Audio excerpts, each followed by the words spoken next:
Okay, so in Genesis 4, which is the story of Cain and Abel was a keeper of the land, a keeper of the sheep and flock, and Cain was a servant of the land, or a tiller of the land, and both are called to care for God's creation. However, when God is unimpressed with Cain's offering, he tells Cain to rule over his sin because it's crouching at his door and it desires to have him. And he gives this stipulation to Cain, just like he gave the stipulation to Adam: you must not eat from the tree, and to which I've commanded you. And both Adam and his son Cain fail in these stipulations that God gives them. And Cain's failure is kind of like the second falling of man. And so he fails his task, and he also tells his brother to come out into the field with him and kills him there. And in this, he's making the land an accomplice or a witness. Again, another victim of his sin, just like his father did. And God, again, curses the land, just like he did in the first falling, in the first sin. So the land is always a witness to mankind's sin, and always carries the repercussions of this sin in the worst way. It's always a victim.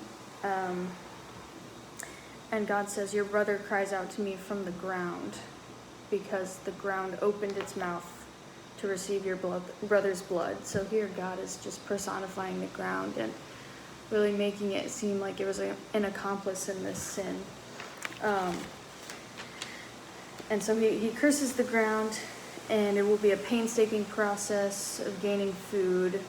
In Adam's case, it would be a painstaking process. In Cain's case, there will be no gaining food from the ground. He's outlawed from the ground forever. And this is interesting because God's original purpose is the kinship, the fusion of land and mankind, and the codependence of man upon land and land upon man.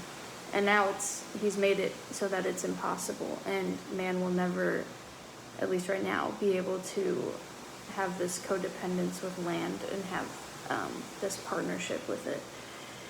And this hurts Cain more than he can even bear. He says, this is the worst punishment I can take. And then with the story of Noah, his life is so righteous. His father says that he will comfort us in the labor and painful toil of our hands caused by the ground the Lord has cursed. And this ends up being true. God has Noah build an ark out of cypress trees from the earth, which is kind of like a reuniting, a restoration of man and land. The cypress trees are holding mankind and humanity together while the rest of the world goes to demise. And he's reintroducing that codependence of the land and man. So, the new land, it's just kind of, this is God, the story of Noah is kind of like a reintroduction of the kinship of man and land, and just a kind of beginning, a new beginning with the covenant. Because the article, the biblical landscape article, says that in the land's health lay the human future. So in a very literal sense, God is renewing his covenant to mankind and restoring the relationship between mankind and land. God says he will never again curse the ground because of humans. He doesn't say, I'll never curse humans because of the ground. He just won't curse the ground because of humans. And the story of Noah is kind of a subversion of the story of Cain and Abel, because Noah makes a pleasing sacrifice to God, and God vows never to curse the earth again, which in Cain's case, he makes a displeasing sacrifice and God curses him. God still gives stipulations to Noah, such as you must not eat meat with lifeblood still in it, but the difference in this case is that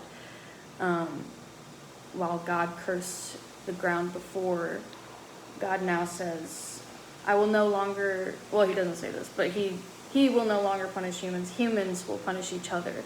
So, what does he say?